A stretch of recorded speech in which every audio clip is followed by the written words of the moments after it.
we are going to discuss the second important application of Lagrange equation, and this second application is the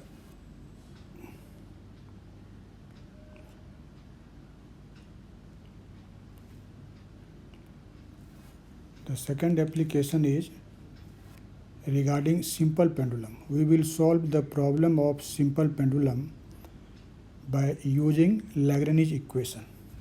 So see the figure. Simple pendulum is a very simple concept. You have definitely read it in lower classes. In a simple pendulum, you know there is a bob. Let us suppose mass of the bob is m, and it is suspended from a fixed point. In the figure, O is the fixed point by an inextensible string. And when the bob is displaced slightly from its equilibrium position, then it oscillates about the equilibrium position A. In figure, A is the equilibrium position where net force on the bob is 0.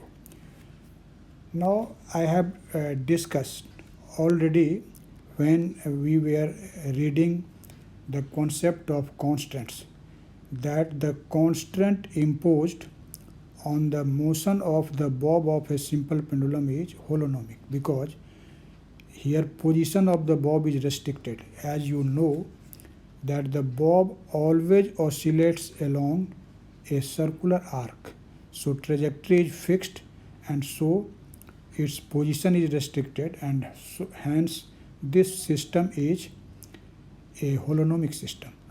Again, as the motion of the bob takes place under gravity, we know the force of gravity is responsible for the motion of the bob, and force of gravity is a conservative force.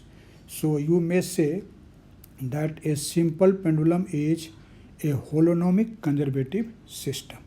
So as I have told you, first of all we decide the nature of the system. So a simple pendulum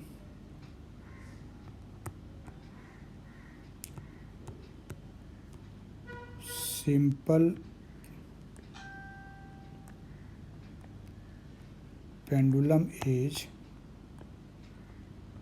a holonomic conservative system.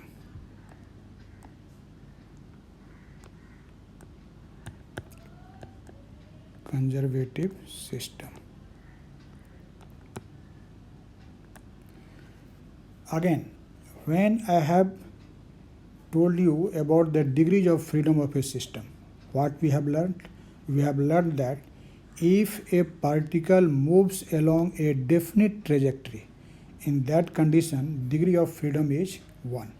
So here degree of freedom will be 1.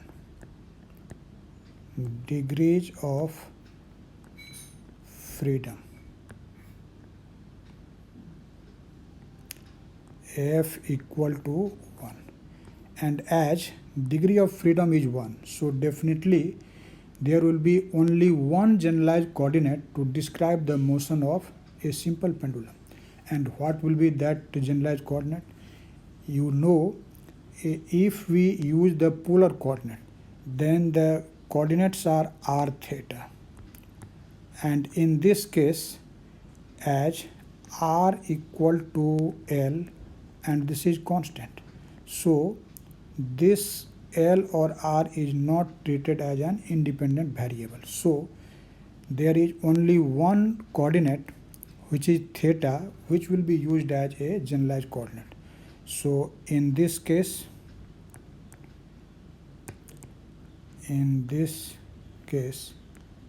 generalized coordinate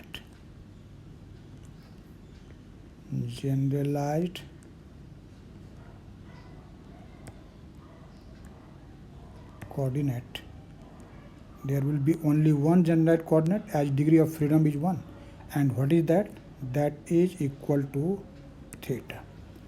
So now we can write the Lagrange equation for this system. As you know This is a conservative system, so we'll write the Lagrange equation for a conservative system. So what will be that equation? You can write. So Lagrange equation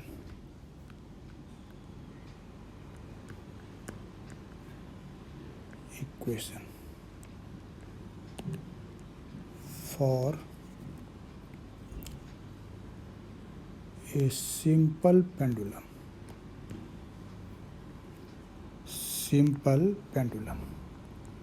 Lagrange equation for a simple pendulum. What will be it? This will be simply d dt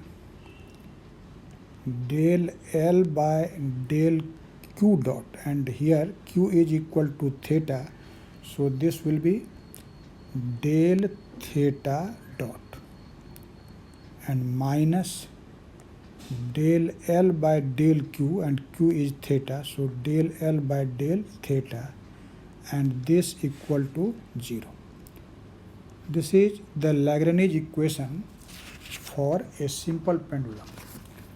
Now, as I have told you that first of all we find the Lagrangian L, and how this Lagrangian L is defined. It is Lagrangian L equal to T minus V. You know T is kinetic energy and V is potential energy of the system. Now, what will be the kinetic energy of our system? Kinetic energy of system is simply half mv square, where v is the speed of the bob at any moment, and as the bob is moving on a circular arc, so you know in this case v is equal to r theta, but here r is equal to L, so this will be L, not theta but theta dot, which represents omega, angular velocity. So this is L theta dot square, and this is equal to half ml square theta dot square. Here m is mass of our bob and theta is the angular displacement from the equilibrium position at any moment t. Now we will have to decide the potential energy V. You know, to find potential energy of a particle or a system, we always take some reference point or reference level, where we consider that potential energy of the system is 0. This is just a consideration, this is just a convention. You can take the reference point anywhere. In this problem, let us consider the reference point is the lowest position, that is when the bob is at equilibrium position A, then its potential energy V is 0, we consider it. So when the bob will be at point B, then from the reference level its height will be equal to this AC. So what will be its potential energy? Potential energy here means gravitational potential energy, because the bob is moving under force of gravity. So this is a very simple problem. You know that gravitational potential energy when the bob is at its displaced position B, or it is at a height of AC from the reference level, then its gravitational potential energy will be simply mg times AC. So now we can define the gravitational potential energy of the system. So V will be what? From the figure, as I have told you, this will be equal to mg into AC. mg into AC. In fact, this result holds when we take the reference point. We take the reference point to measure V at A, that is at the lowest position.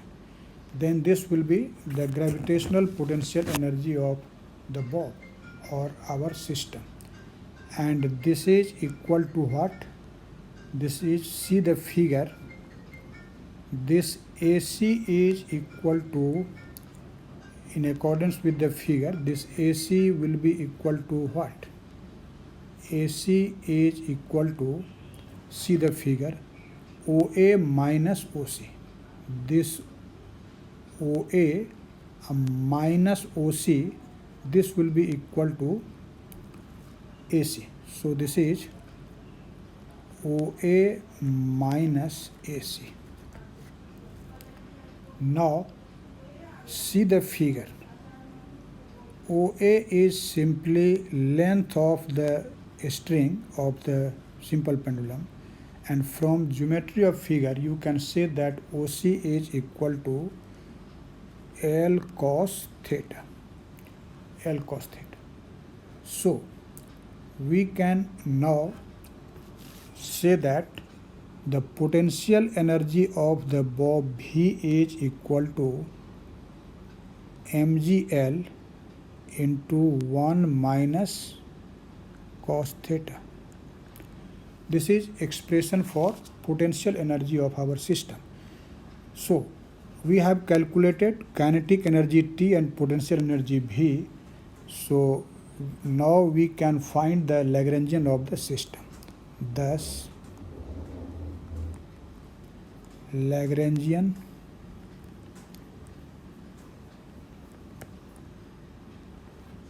is, what is Lagrangian?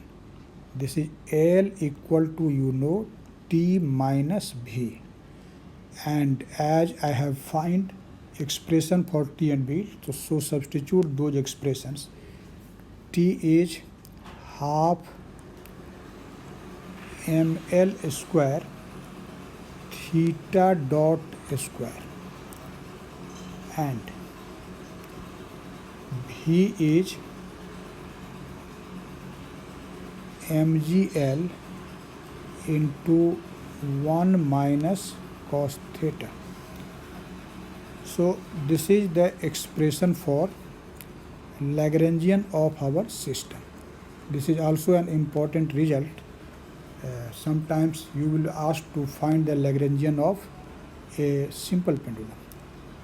Now, as you see in the Lagrange equation, there are two partial derivatives. First one is del L del theta dot, and second one is del L del theta. So we will now find these partial derivatives from the expression of Lagrangian. Now let us find del L del theta dot. What will be this?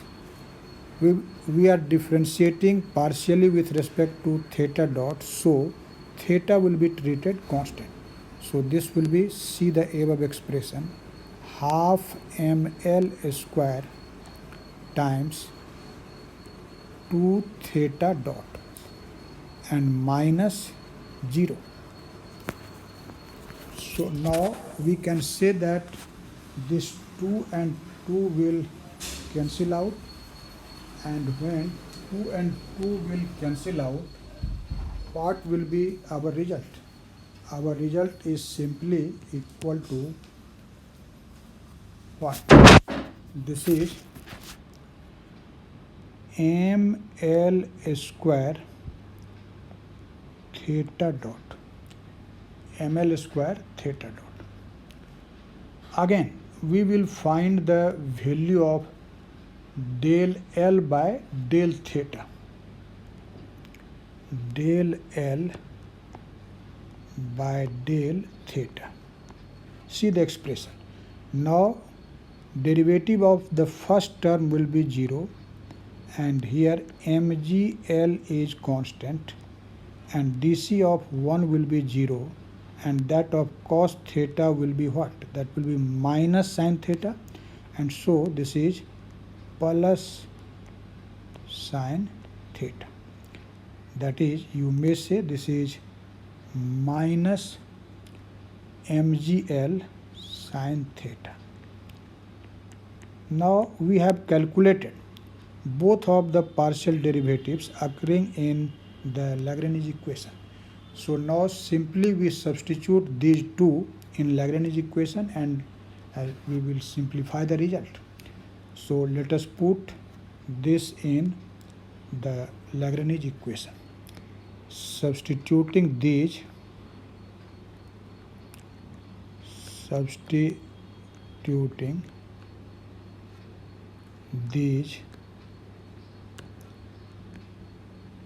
in Lagrange equation.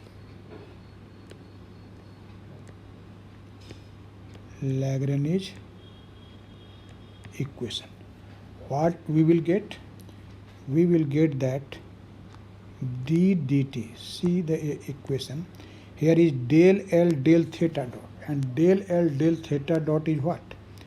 This is ml square theta dot, and minus del L by del theta. Del L by del theta is already minus mgl sin theta, so here will be now plus mgl sin theta, and this is equal to 0. Now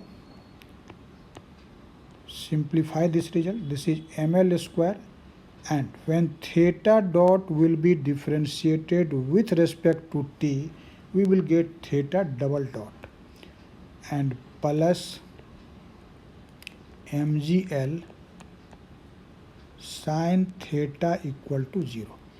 As m is a common factor and non-zero, so it will be removed, and let us take L square as a common factor.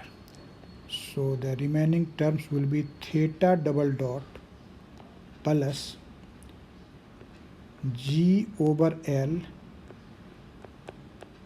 sin theta, and this is 0. As you know, L square is not 0, so what will be 0? The second factor will be 0. So this implies theta double dot plus g over L sin theta equal to 0. In fact, this is the equation of motion of a simple pendulum. This is equation of motion. Equation of motion of simple pendulum. Simple pendulum.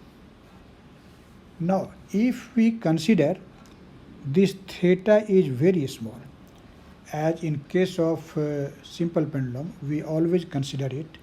So, if theta is small, when you say small, it means very small. It is almost about 1 degree, 2 degree. Theta is small. Then you know, when theta is small, sin theta is what? This is simply equal to theta. And so the equation of motion of the simple pendulum in this case will become what? We will replace sin theta simply by theta.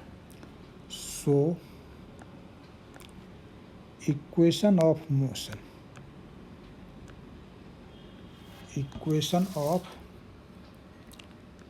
motion of the simple pendulum in this condition. In this condition, it means when theta is small. So what will be the equation of motion? This will be simply theta double dot plus g over L theta equal to 0. This is equation of motion of a simple pendulum in case of a small angular displacement. Now, we will compare this result with the standard equation of the angular SHM. A standard equation of angular SHM. A standard equation of angular SHM. This is in fact given as theta double dot plus omega square theta equal to 0. This is the standard result. So when we compare this standard result, say this is B, with the equation of motion of a simple pendulum, then what we will get? We will get that this omega square is equal to G over L. So omega will be a square root of G over L. So comparing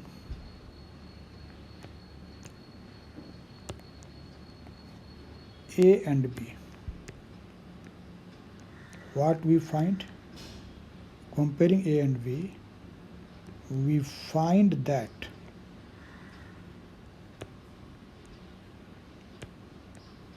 a simple pendulum